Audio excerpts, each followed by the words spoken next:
It was meant to be a simple birthday dinner, intimate, quiet, nothing extravagant or chaotic. I walked into the restaurant expecting a peaceful evening, maybe the soft chime of glasses with my partner. Instead, 35 sets of eyes turned toward me. A few familiar faces, but most were strangers. And there she was, standing proudly in the center like a conductor basking in applause. "Just 35 people," she said casually, as if it was nothing. "Only 35?" I answered, smiling calmly, though my words carried weight. Her laughter faltered. "Perfect," I added. "I'm going home. You can cover the bill. I'm not your ATM." The room froze. Her face drained of color. She didn't yet realize the real shock wasn't the money, it was me. It hadn't always been this way. When we first met, I thought she was everything I'd ever wanted. She laughed at my terrible jokes when no one else would. She held my hand through life's storms. I gave her my trust, my devotion, my resources.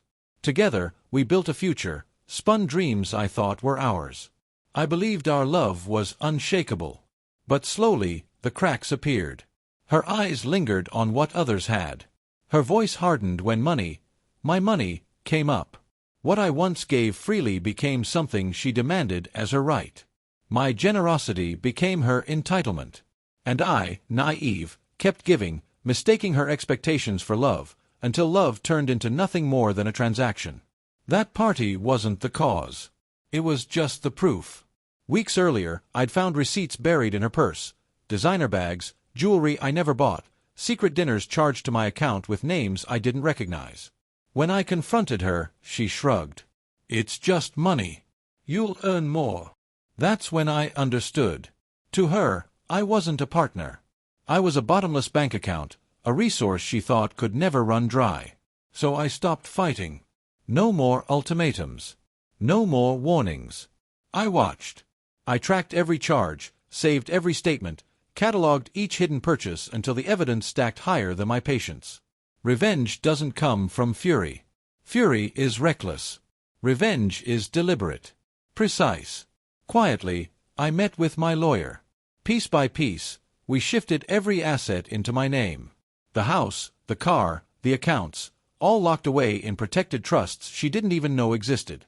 And while she kept spending, thinking I was blind, I collected proof. Screenshots, bank records, recordings. Even her own messages to friends, bragging about how she could drain me for anything she wanted, how she'd bleed me dry if things went bad. Every word sealed her downfall. So on my birthday, I played the part she expected.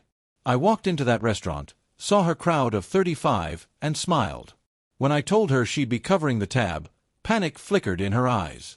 She gripped my arm, whispering, "Don't embarrass me like this." But embarrassment was nothing compared to what was coming. I left her there, stammering excuses to the waiter. I didn't return. That night, the calls began. At first pleading, then desperate, then furious. I ignored them all. The next morning, I made my first move. An email, one attachment, every receipt, every hidden expense, sent to her parents, her siblings, her closest friends, the very people who thought I was lucky to have her. By noon, the perfect image she'd built was shattered. She came home broken. Makeup smudged, voice trembling. She tried to scream, but it sounded like begging. "How could you humiliate me like that?" I stayed calm. "You humiliated yourself. I only showed the truth." Then I handed her the divorce papers, already signed, already filed. Her name erased from the house, the car, every account. "You saw me as your endless money machine," I told her. "But the machine stops now." Her face twisted, fury and fear colliding.